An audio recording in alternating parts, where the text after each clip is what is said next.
Hi, everyone. I don't know when I start talking. I start talking now. My name is Rob Schneider. I work at the Dallas Business Journal. I've been in Dallas for about 20 years now, and I'm managing editor for EventSide. And looks like I'm coming a little hot, so I apologize. We have a lot of great people here, and so I want to go quickly. I'm going to start right here and have everybody go through their name and their bio, and then we'll start with some great content we have for you all. Hi, my name is Ruth Tilley, and I'm with McKesson Corporation here in Las Colinas, Texas. And I am the Vice President of Human Resources Business Partner here. I'm Charlotte Jones, and I lead Learning and Development at Hilltop Holdings. For those of you that don't know, Hilltop Holdings is a financial services holding company, and we have 4 companies underneath that. We have Plains Capital Bank, Prime Lending Mortgage, Hilltop Securities, and National Lloyds, which is a casualty insurance company. And it's headquartered here in Dallas. Good afternoon. I'm Nolan Godfrey. I'm an executive coach and consultant with Stewart Leadership. We're a human capital consulting firm. And I'm based here in our Dallas office and lead our Texas practice. Hi everyone, my name is Sumi Sran. I work for PwC and I'm a general manager for a product that we are selling called Boarding Pass. I was tasked by PwC leadership to reimagine onboarding, which is why it's so relevant for me to be here and share what we found as we were researching and building this out. All righty, good afternoon. My name is Curtis Brooks, and it's a pleasure to be with you guys. I lead corporate content curation and strategy for U.S. Bank. And I typically tell people that's a fancy title for saying I'm responsible for creating a learning ecosystem or an integrated learning environment across the bank. So here today, we have these great speakers to talk about what really matters in employee feedback. We're going to go a lot of different directions, and we're going to try to go fast so we can get through some great stuff for you. So I'm going to start with Curtis. And Curtis, you talked about career development and reskilling. And upskilling current employees. Can you talk about that a little bit? Yeah, absolutely. I think in today's economy, upskilling and reskilling is a very important, big initiative that I see in most companies. So I'm in the financial sector, but I think upskilling and reskilling is important across all sectors. And here's the reason why. So if we look at our economy, what we see, and you guys have probably heard it, is a term called digitalization. And the digitalization of our workforce. And as that continues to happen, we see that people are going to need new skills, different skills to be able to be successful in the future. So here's what this means. So most of you guys are probably familiar with Netflix, YouTube. You use those services, right? Well, if you think about digitalization, really what it means is simplification for your customer. So when you think of the Netflix, when you think of the Amazons, the Googles, the YouTube, all those activities that they're making your experience much more simple, you guys as employees and other employees are taking that experience, those needs, those wants back to your company, and you're saying, hey, when we think about digitalization and simplification, we see how it's going to impact our workforce, and we need to be prepared from a career standpoint in the future. So we need to be upskilled and reskilled in the various jobs in the financial sectors. That's wonderful. All right, let's move to Ruth, and we want to talk about how to motivate. Yeah, so I think about 4 key areas around motivation, around employee satisfaction and their motivation, and it's around authentically being heard. Employees really want to be heard. They want to be developed. They want to have career opportunities and progression, and they want to know what that is. They want exposure. They want exposure to leaders so that they can have that development opportunity.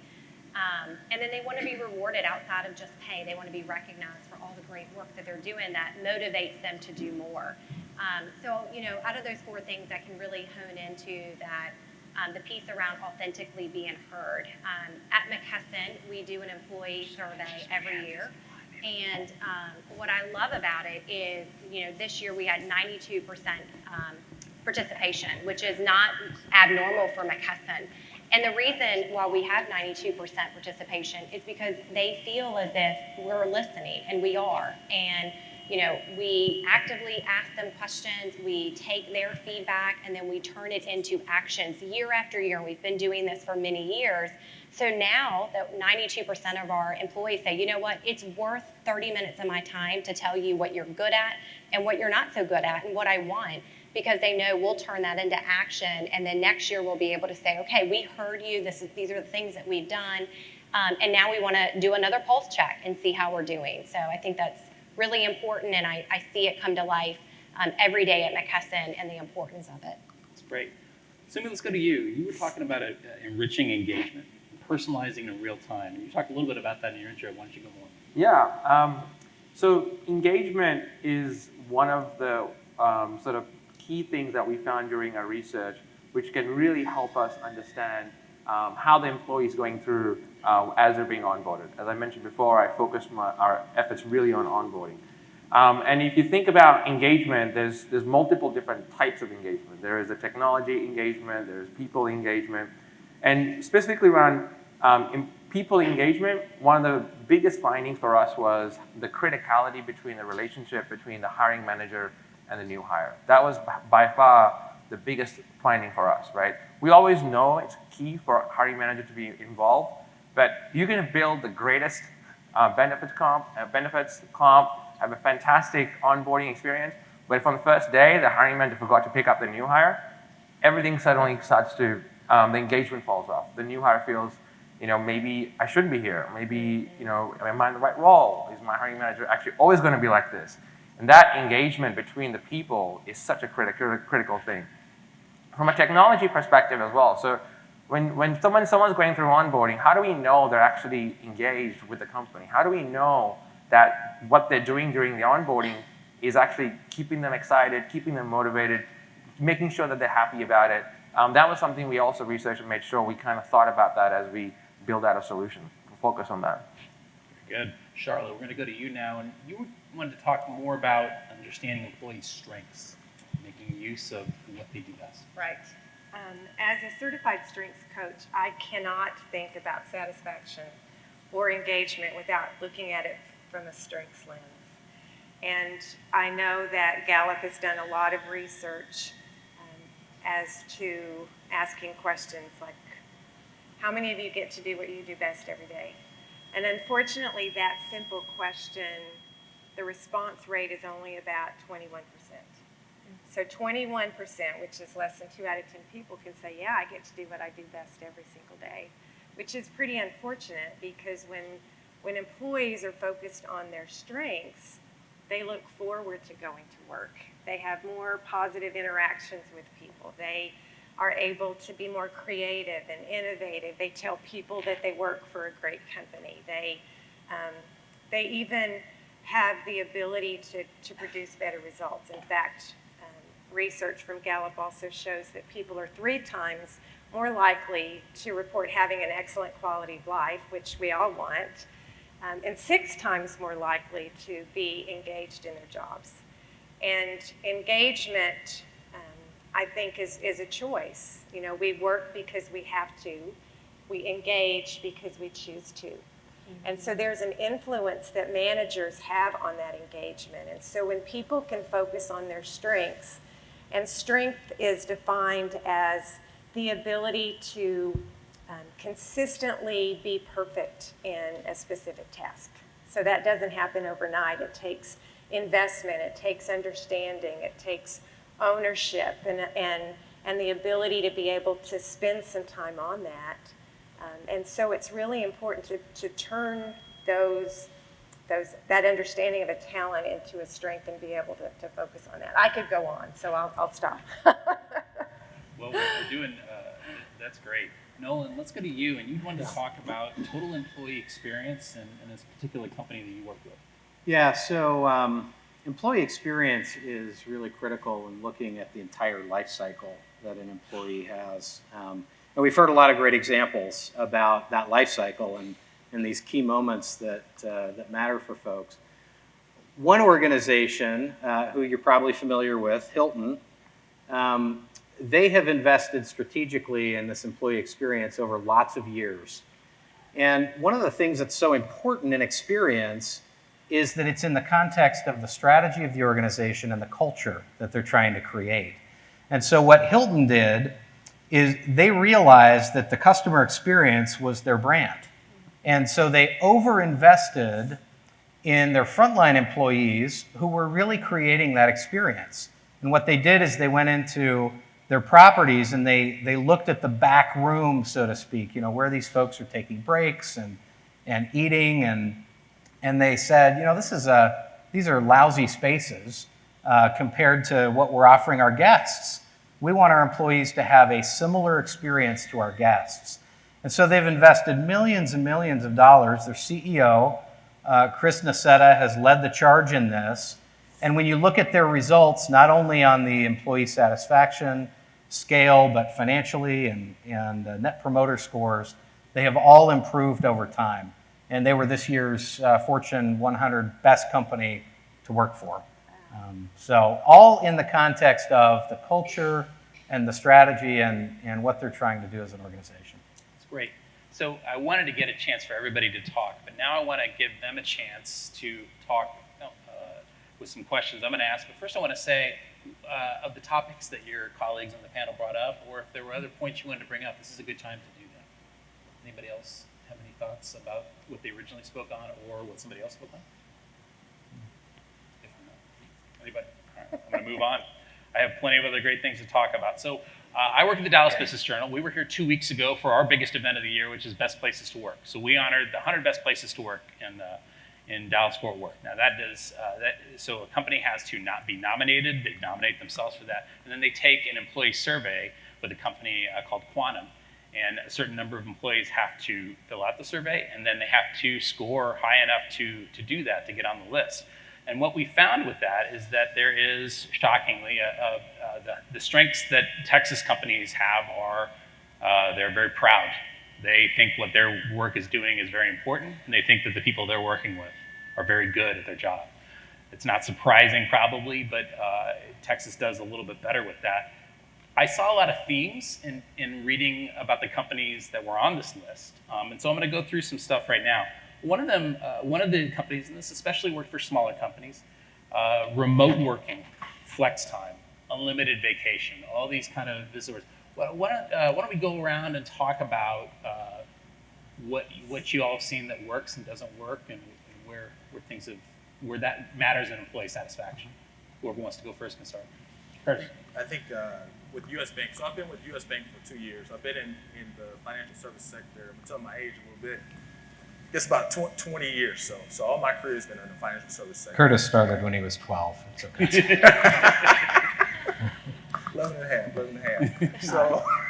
So I've never been able to work from home, but for the last 2 years, I've worked from home. So when I started with U.S. Bank, where the bank was in their transition and their progression, is that they were looking for the best talent, the best talent for their organization where they were at the time.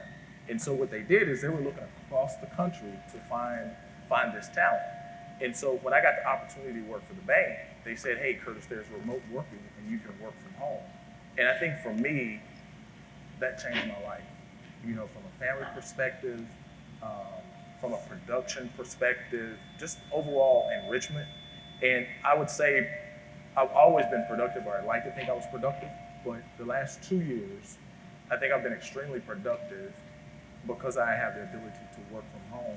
And I think from a team standpoint, I know there's a lot of leaders that think that, hey, if my workers are distance workers, we can't develop that team atmosphere.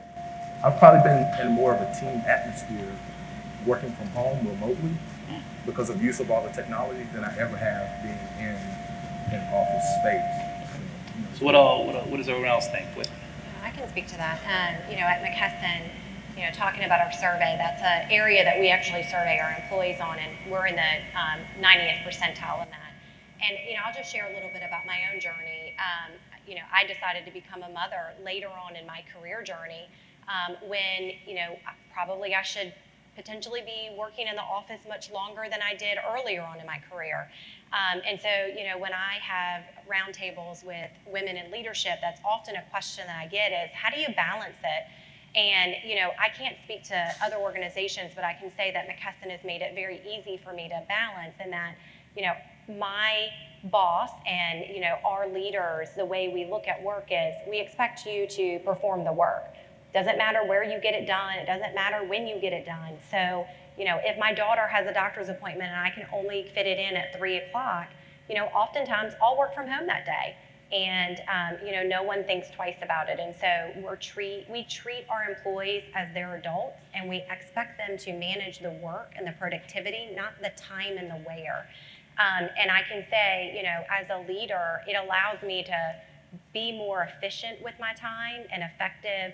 I probably end up working more hours because it's quite easy to. I'm at home and put my daughter to bed and I get my laptop back out. But it's also because no one's forcing me to. No one's making me feel bad that I left the office early that day to go run an errand or go take care of something. So that is something that I think McKesson does really well is we treat our employees like adults and we expect them to do the work that they're assigned to do. We don't watch the clock on them, which allows you to be a lot more effective. And quite frankly, you don't mind putting in the hours then. Who else has any thoughts on that? I can go. So PwC is a very disparate organization. We've got folks all over almost every single state, every single city in the United States, and sometimes projects have to happen in a way that we can all come together, and co-location is difficult. One of the things that we've learned, both at PwC and our clients, which is really interesting, is while we all know the tools like WebEx and other kind of tools for meeting purposes, but one of the things that gets missed is when folks are not based in your corporate headquarters, is that they feel they're not connected to the company culture. They don't know what's going on, what's the feel. It's not about announcements. Those are easy because they come through in the email, but it's just the day-to-day sort of feel, what's happening, I'm missing out on that. And one of the things that we've seen, which is really changing that, is enterprise collaboration tools. So the companies are using enterprise collaboration tools like Microsoft Teams, like Slack, like Facebook Workplace. These organizations are able to start allowing folks to sort of see what's happening in other office and other locations. It keeps them connected even if they're working from home. But more importantly, it was so key for the leaders to be posting things in there, for leaders to be in there casually communicating with staff. And that connectivity, that relationship, allows folks to be able to work remotely in a very productive way. That was something we definitely learned. I would just add one point, and that is that it's also important to realize that in a lot of industries, there's physical labor still where working from home is really not an option. If I'm a nurse, if I'm manufacturing, I may not have that option. And one thing I've seen in healthcare is you can still be creative. And for me, what all of these different options are about is respecting the individual, respecting them as a person. And you can be creative with shift work, for example, for nurses, where you can tighten up shifts and make it where they have more time on different days to spend with their families. I've seen that work really well where working from home really isn't possible. The only thing that I would add is for a lot of our employees, especially at the bank and the brokerage company and the mortgage company, they have to be in front of the customer. So, it would be really hard for a teller to work at home. So we have to be mindful of that. We are trying to look for where there are opportunities for folks to work from home because it can save on commuting and gas, and it can just make people feel valued. So Sure. It's going to depend, like Norman said, on the position. And it sounds like it's also coming from a place of trust, and that alone, that trust that allows you that you can work from home and be fine, could also allow that you manage your own workflow, even if you have to physically be in the workspace or customer facing, or in a job that work from home isn't really an option. So another diversity and inclusion was a topic that we talked about previous to this, and I wanted to leave that open to y'all to talk about what's worked, what hasn't worked, where your companies are going in terms of just making sure employees are heard and feel like their opinions are respected. So, yeah. Who wants to start? So I can share an example. One of our client organizations, and this is a relatively simple example, but they're a large retailer on the West Coast, and they have created this inclusive culture where they have a bell in their courtyard. And any employee at any time can go and ring the bell. And when they ring the bell, everyone stops what they're doing and they come out for a few minutes. Now, people have learned to only ring the bell when it's really important. But in this particular instance that we were aware of, that we witnessed, it was a new manager that had just started with the firm, and this individual had their spouse with them, and they just wanted to introduce them to the company. So everybody, executives, everyone stopped their meetings, went out to the courtyard, and who wouldn't feel included and appreciated in an environment like that, where it was kind of an open forum for that. So I thought that was, as we witnessed that, I thought that was a great example of, for me, the essence of inclusion. That's great. Who else wants to talk to this point? I think for us at the bank, this is probably the first. I think the other organizations that I've worked for have been inclusive, and I'll say however you define inclusiveness, right? Being with U.S. Bank for the last 2 years, this is probably the first organization that I've seen be truly outwardly diverse and inclusive, whether it's from African American or Hispanic American leadership summits. Just a number of things that the bank is doing to make sure people feel included and that they feel heard and that they're seen. And I think what we're realizing through our diversity efforts is that even though we may have different support groups for the various groups, so to speak, that we're probably more similar than we are different. We want to respect those differences, but I think through all the things we're doing under inclusivity, we're realizing that we're probably more similar. And I think that's a good thing for the bank. So, at McKesson, we had a D&I group that focused on diversity and inclusion. And here recently, we changed the name because our focus has actually changed. And the name is now Inclusion, Diversity, and Culture. Because we feel that in order to move the needle around diversity, you've got to start with inclusion. And you've got to really understand what inclusion means. And you've got to embrace inclusion to really change and move the needle for diversity. And that's all part of the culture. And so I've seen a big initiative around really making some good changes around the inclusion. We've got employee resource groups. We were talking about allies earlier, and there's a lot of allies of our employee resource group. So, for our Asian resource group, you don't have to be Asian. You can be an ally of the Asian group and participate in that. And I'll check in on them occasionally and just come in and walk into a meeting, and I'm always really proud of the amount of individuals that don't look like maybe that ERG group, but they're an ally of that group for one reason or another, and that's what it's going to take for us all to be a part of that change and really provide the inclusion, even if it isn't what we look like. So I see a real intention. We have a new CEO, and he is putting a tremendous amount of emphasis around diversity and inclusion, so much so that with each of the hires at the executive level, it's almost been, he's been talking about it. He's been sharing, look, diversity is super important, and this is why it's taken us so long. The job's been open for 4 months, and I know I've been talking about this for 4 months, and you're ready to know who's going to be hired into this executive role. And he's saying, I need patience. It's important that we continue to build diverse teams, and I'm not going to hire anyone until I have a diverse slate. So we are not making offers, with our relocation here for a certain level that we deem is our pipeline level into leadership. We are not making offers to anyone until we have a diverse slate. It is a mandatory thing that we're doing, and I don't believe that you need to put mandatory things in once you've built the culture and the muscle around it, but we're still building that muscle, and so it was important to put those guardrails in. Good. Any other thoughts on diversity and inclusion? It's not necessarily diversity and inclusion, but I think you can't really be included when you don't feel like you belong or you don't know people. And so one of the things that we've done it's very, very simple, but it's had a pretty big impact, is we've started having social lunches. Because I know at a lot of companies probably people get their lunch, go back to their desk, and eat it by themselves. Even if there's break rooms, you don't always do that. And so we have the opportunity to sign up. You put your name on the list. You're put into a group of people that you don't know that aren't in your department, and then you're assigned to that group, and then you figure out where to go have lunch together. And it may seem simple, but it really has helped to meet people in other departments and other divisions and just have a sense of belonging, because I know somebody mentioned today having best friends at work is important, and if you're eating your lunch at your desk, you're probably not meeting a lot of people. So.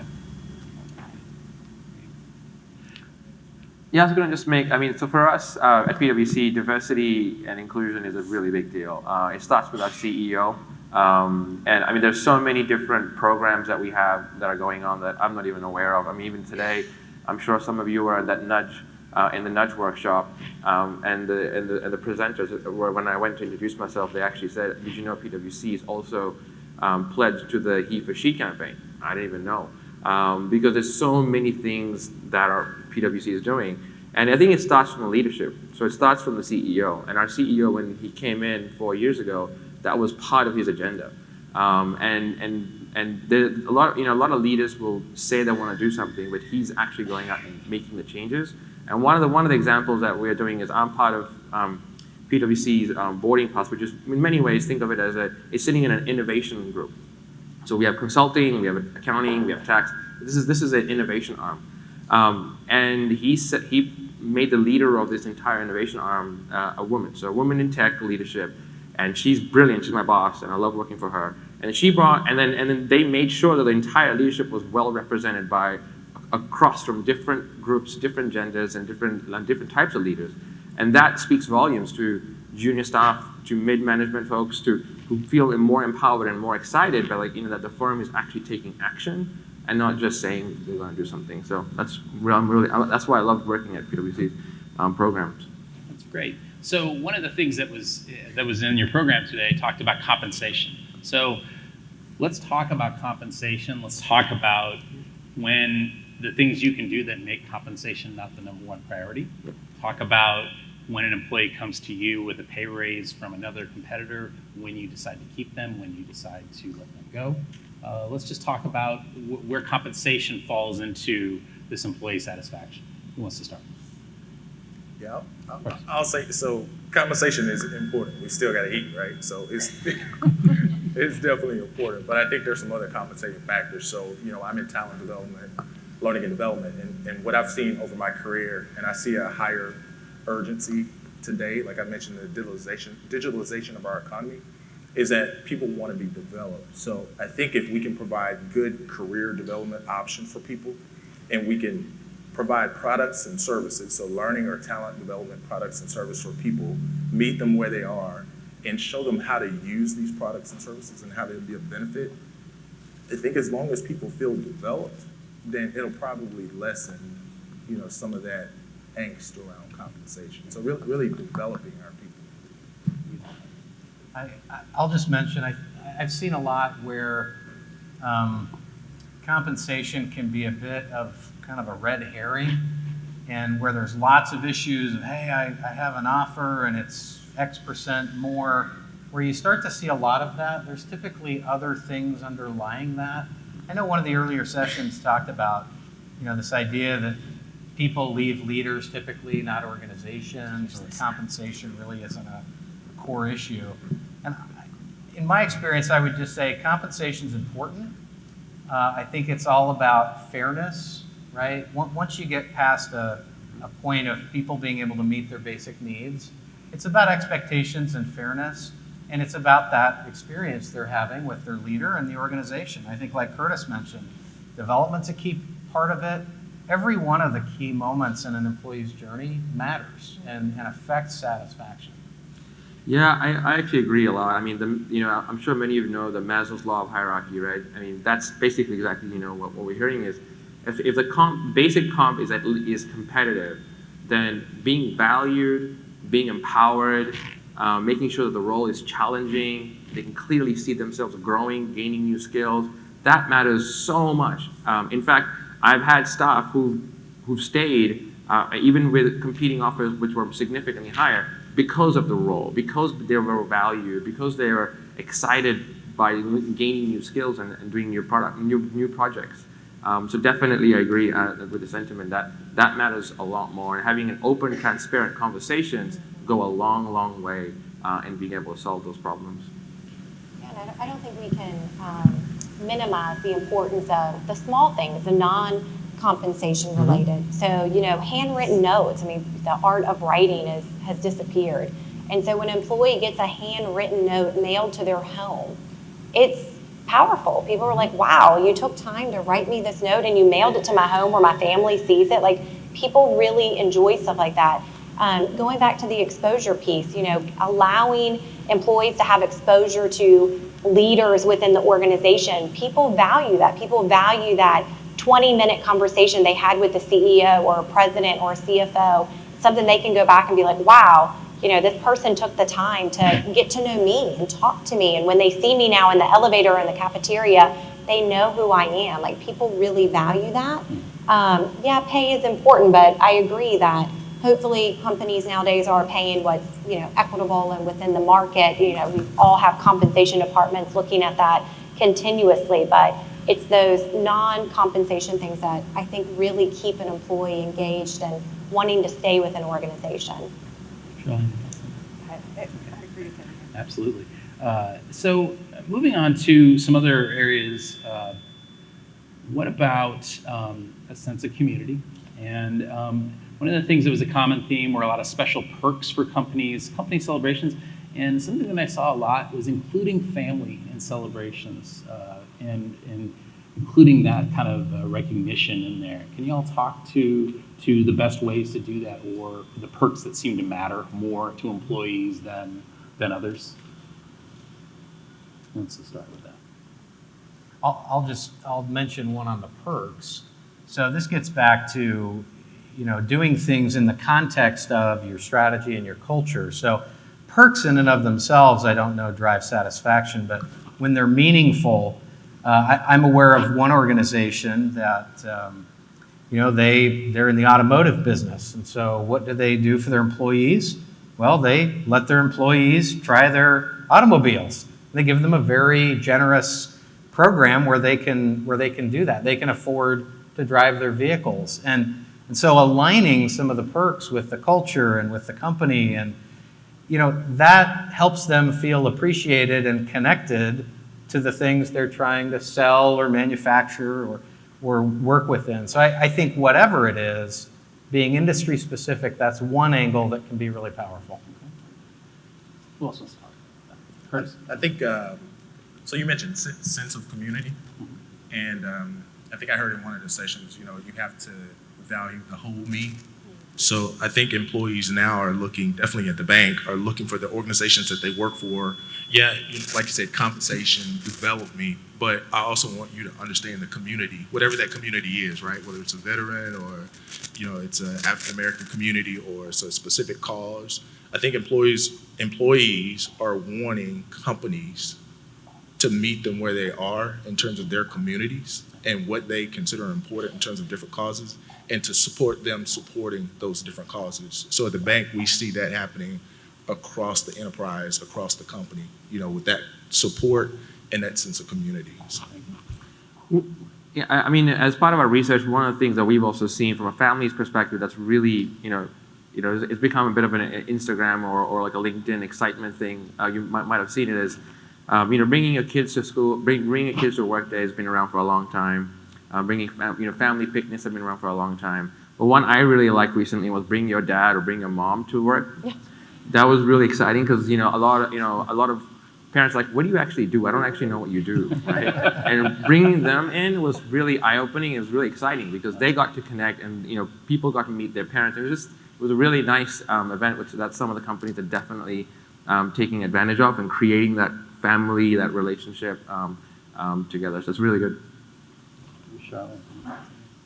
The only thing that comes to mind just recently is our company is huge on Halloween and dressing up and having themes for each year. And there's a video that the CEO does, and it really is funny how something as simple as that creates the community, and going through the different floors and seeing everybody's costumes and the decorations. And, it may sound kind of silly, but it really does help to bring people together and have that sense of family around that.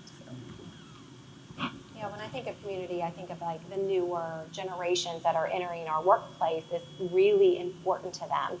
And, you know, we do a lot of volunteer that, you know, that's what they want to do as well, is they want to volunteer and give back to their community. And, you know, including families in that. A lot of times, you know, they can happen during work hours, but sometimes they happen on the weekends. And so inviting your kids and your family to come in and kind of help give back to the community, people really enjoy that. I know I enjoy letting my daughter come along and participate, and it's a great way for me to try to help teach her to, you know, this is important to give to others, and to do it with work too is kind of cool. Awesome. Yeah. Well, we're running short on time. We've had a lot of great ideas. I wanted everybody on the panel, we'll start with Charlotte, just like 30 seconds of just the final thought, or one other thought that you have that works just in terms of something we haven't talked about, or maybe a point that you didn't get a chance to talk about. I guess I would still have to go back to the strengths piece. And, you know, when you focus on strengths, it's not that you are ignoring somebody's weaknesses, because we can't do that. But if you have children that bring home report cards and they've got 3 A's, 2 B's, and a C, where do you focus? You focus on the C. And so you're not ignoring the C, but you need to celebrate what people are doing already very well. Because people are attracted to that which is celebrated, and they do what they're celebrated for. So So I think all the things that we've talked about this afternoon, really what makes me think about that one point is thinking about the employee and their whole selves. And I think if companies will do that and do it well, then anyone would want to work for a company that thinks about that whole person that they come into at work. So that would be my final point. Nolan, any final thoughts? Yeah, just reemphasize that when you think about satisfaction's a point in time, and it has ebbs and flows. And when you have a focus on an employee's entire experience, and you manage and really get good at those moments that matter, like PwC with onboarding, that's a first day experience, that you can really have a lot of leverage around satisfaction when you focus there. And not getting lost or chasing after a lot of different things. So. Yeah, I think the one thing I would love for everyone to keep in mind, and you've probably heard a couple of times, is personalization. Personalization goes a long, long way. It's a small things like the handwritten cards to welcome somebody to the company, or even like a group photo of like, hey, this is the team that's excited to see you come on your first day. It goes a long way, because at the end of the day, when a staff is coming to work for your companies, they want to feel like they belong. They want to feel welcome. Form filling is key because they want to get paid, but they want to feel like they made the right decision, because you know it's a big life decision. And so that personalization, I think, is a key thing, and I want to make sure everyone kind of keeps that on top of their mind. That's great. Curtis. Yeah, I guess I would finish it off by saying, as talent professionals, so in whatever capacity you work as a talent professional, that we work with a two-sided coin. And here's what I mean. So as a talent professional on one side of the coin, we owe it to our employees to give them an opportunity to be successful in their jobs and careers. So we have to put different programs and processes in place to give them that opportunity. And then on the flip side of that coin is that we owe an obligation to the executive leadership team, to that organization, to make sure that they have the right skills to be successful in the future. So again, as talent professionals, we have to figure out, okay, what are those right skills? Where are we as an organization? Where do we want to be? And again, how do we put those plans in place to make sure we have the right skill sets to survive as an organization in the future? So we have that to work with as talent professionals. It's awesome. Have they been great, everybody? Yes.